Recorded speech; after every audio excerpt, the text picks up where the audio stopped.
Hey everyone, it is Mary, and today is Sunday. And for whatever reason, um, after last night's meditation, I got some messages, and I already found out this morning who they were really for and to help. But it is helping this one person. But I know that this is going to help many of us, including me, right? Because we're all in this meat shell. And we need to learn how to navigate in the meat shell, right? So the message was, and usually the messages come and they reference the Bible and stories within the Bible. And for whatever reason, I had, in my dream, I was in this beautiful park. I was sitting on the floor. And I had, like, all around me, there were all kinds of Bibles. And I used to collect Bibles. Never read one, but I used to collect them. And I was like, gosh. Then I gave them away. And I just kept my one that my mom used to have. I have that one.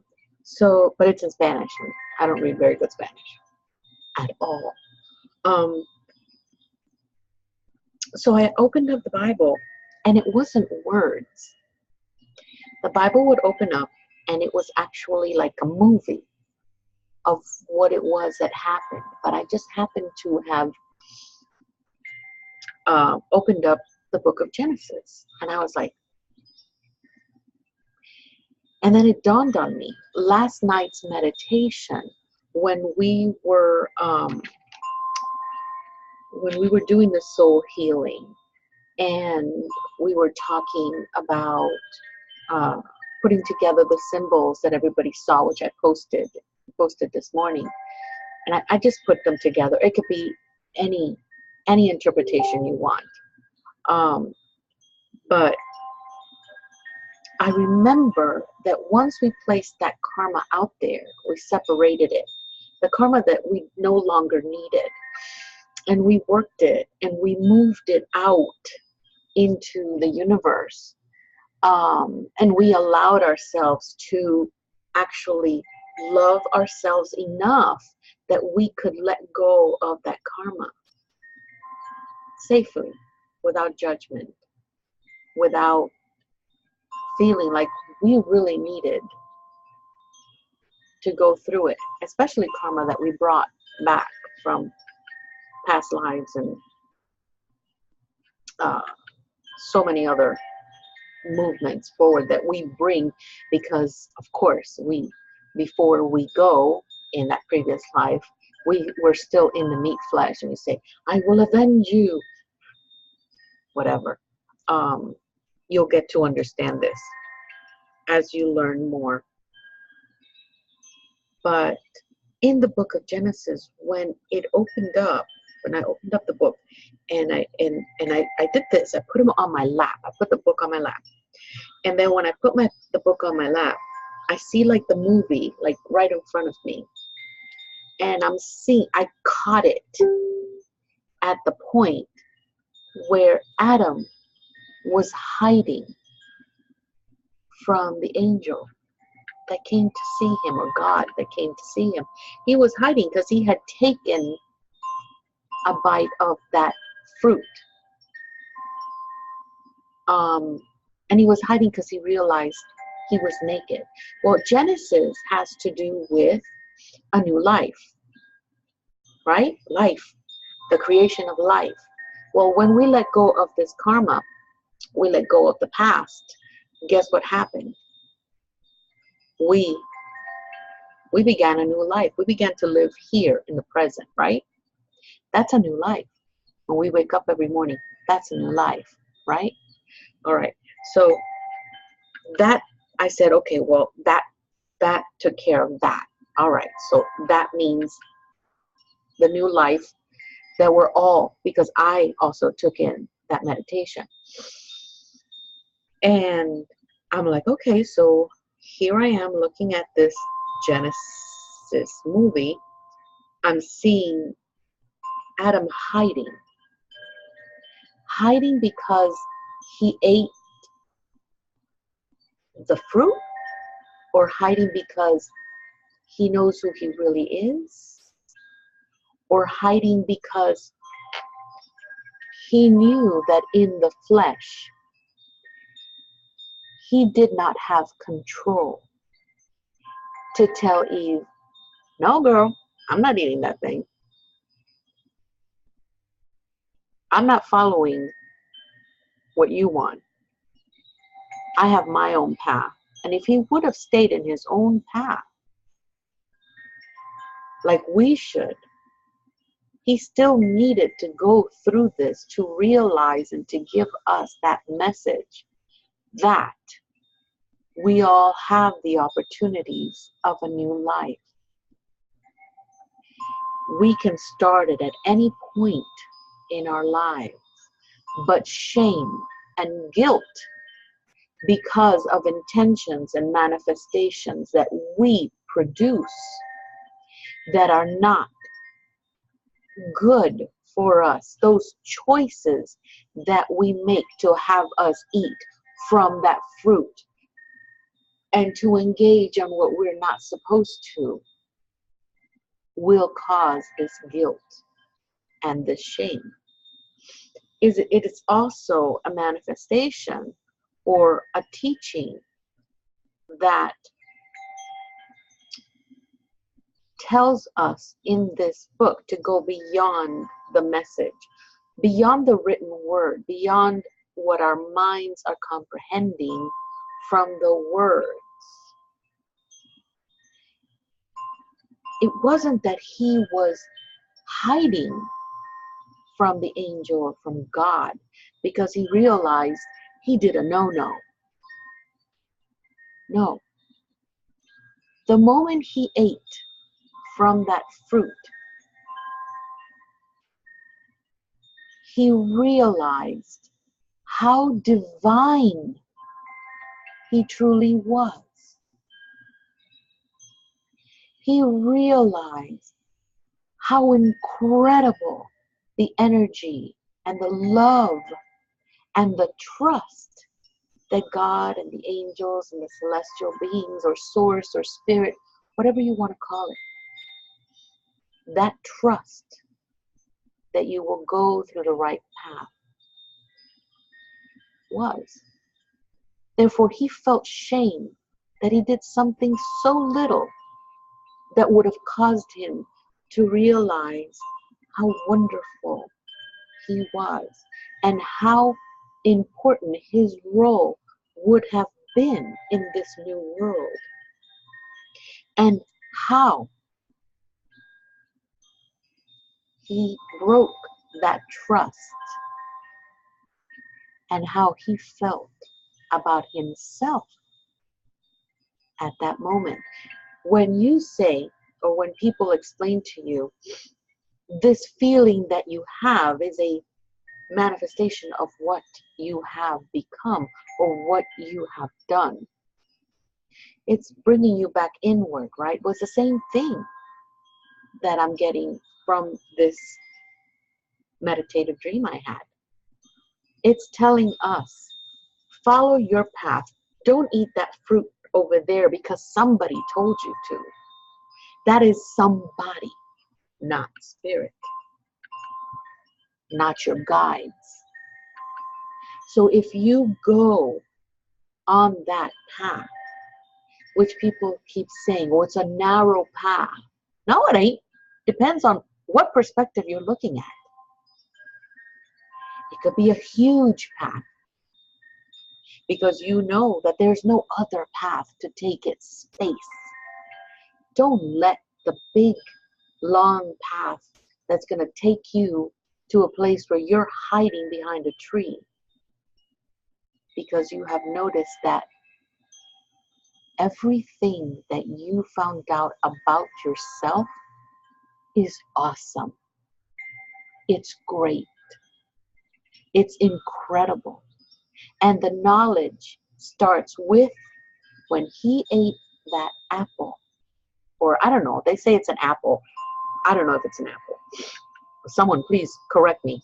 Let me know if it was an apple or not, because then I'll stop eating apples. No, just kidding. When he ate that fruit, he realized, and usually that's when it happens, when we make a choice and we take that wrong path, because we know it's wrong. You know, we know it's wrong. We know it.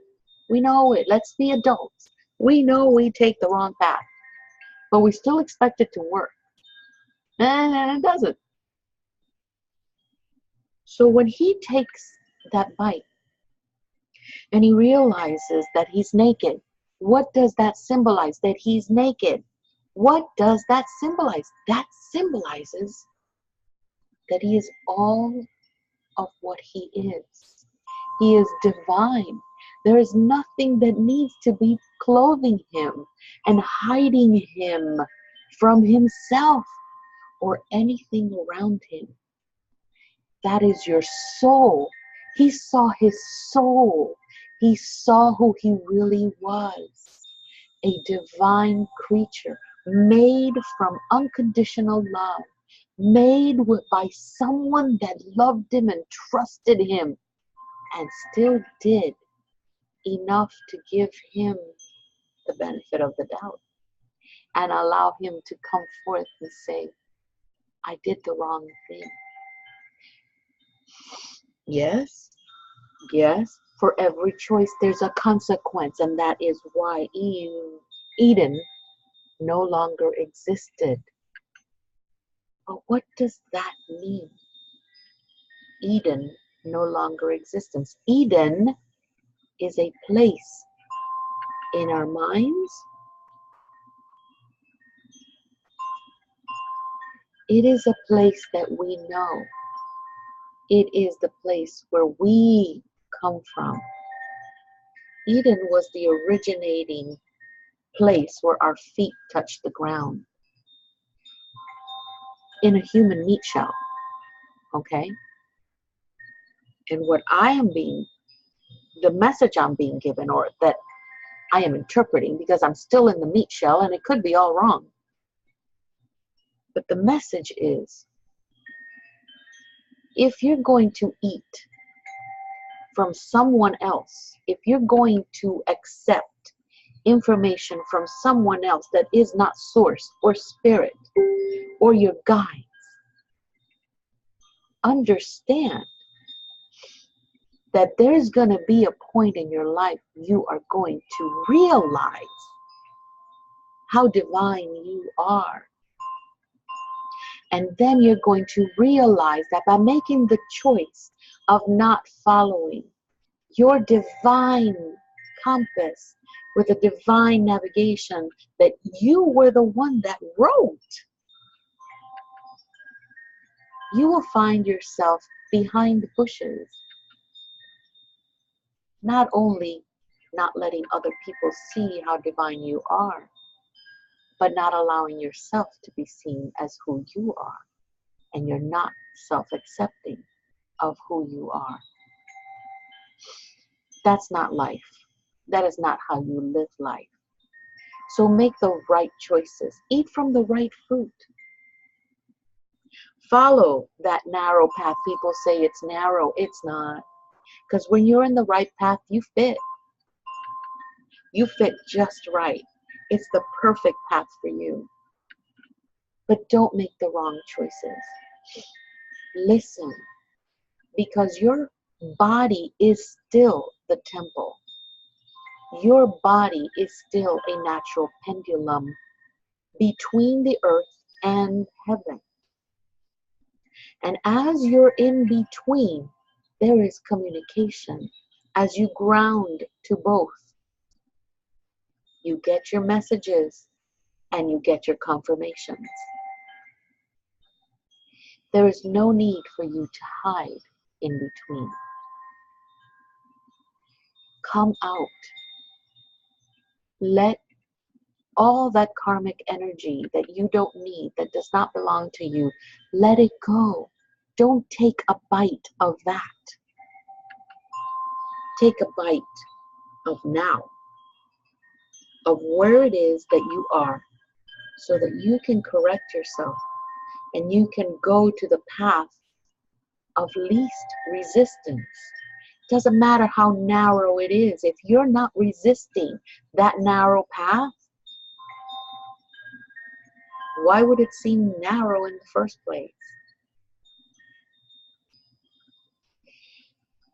You are divine. You are an incredible human being.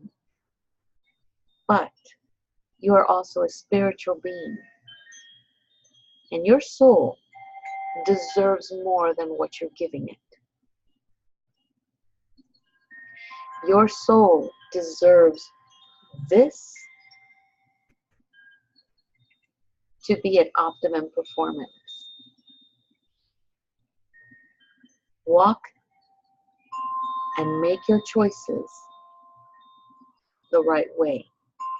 The right choices. If you don't know, ask. Ask for guidance. That's why there's so many others around you.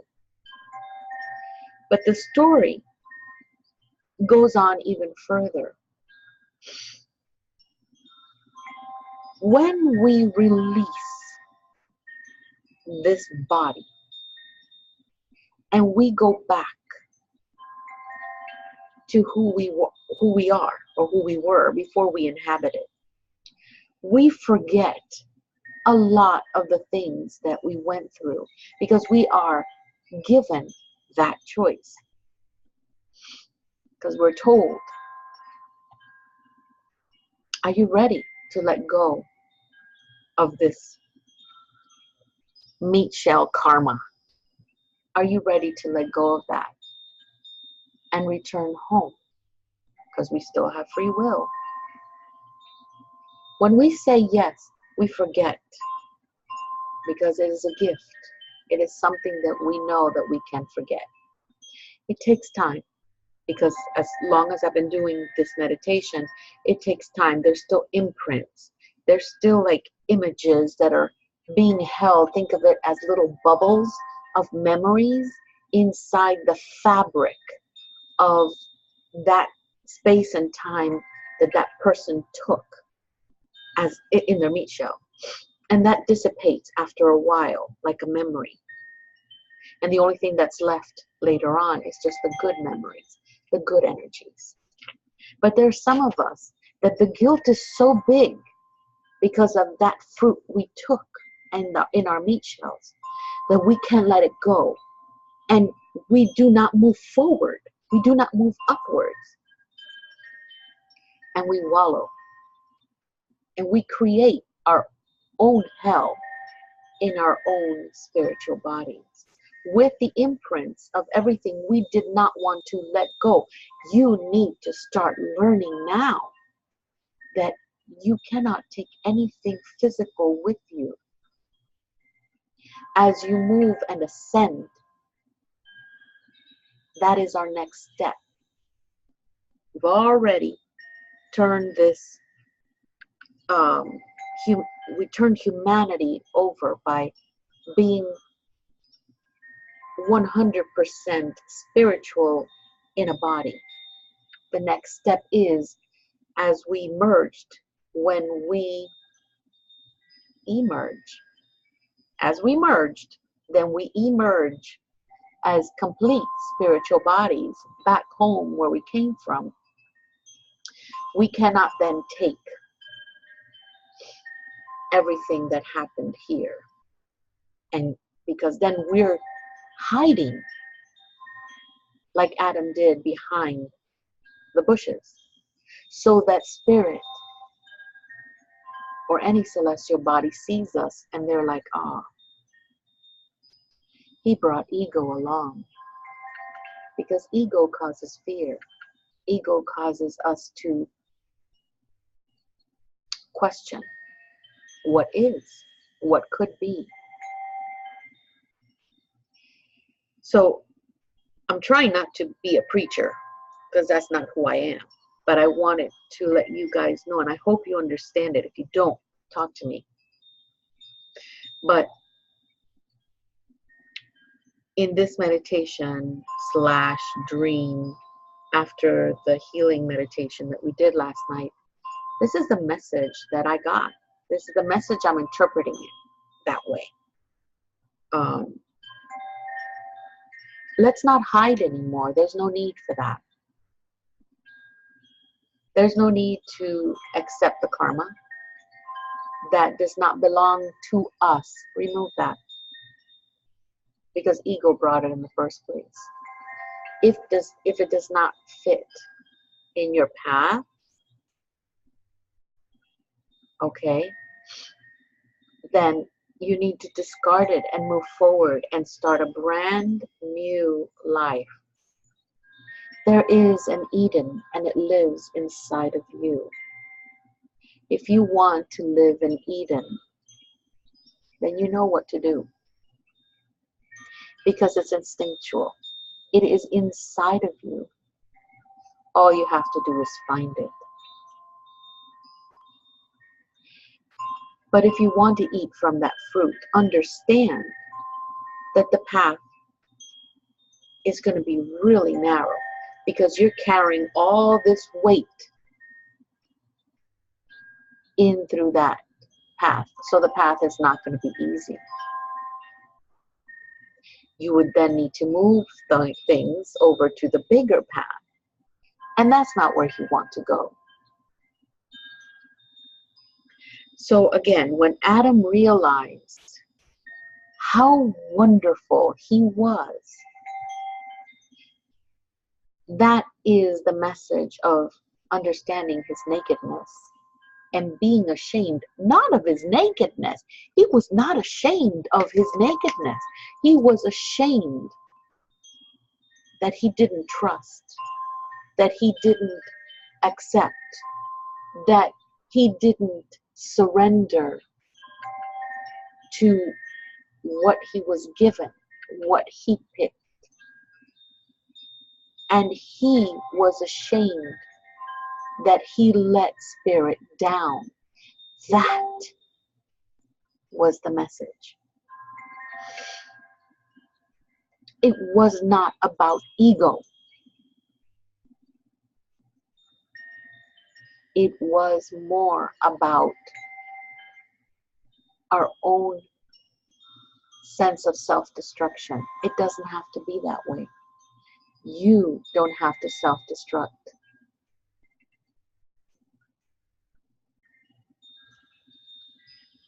You can actually get yourself out of where you are. Stop eating that fruit. Start removing everything that you don't need. You don't need fluff to walk that path. You only need you. You only need you. And it starts by loving yourself. Oh my God, do I have to hear about loving myself? There are people that are actually getting mad online that when you tell them you need to love yourself. Well, what does that mean? It means to accept yourself. It means to hug yourself every day. It means to tell your body, you know what, body? Thank you for being the house that holds my soul. Thank you for beating and having these organs continue to work even when I sleep, because they don't rest like spirit does.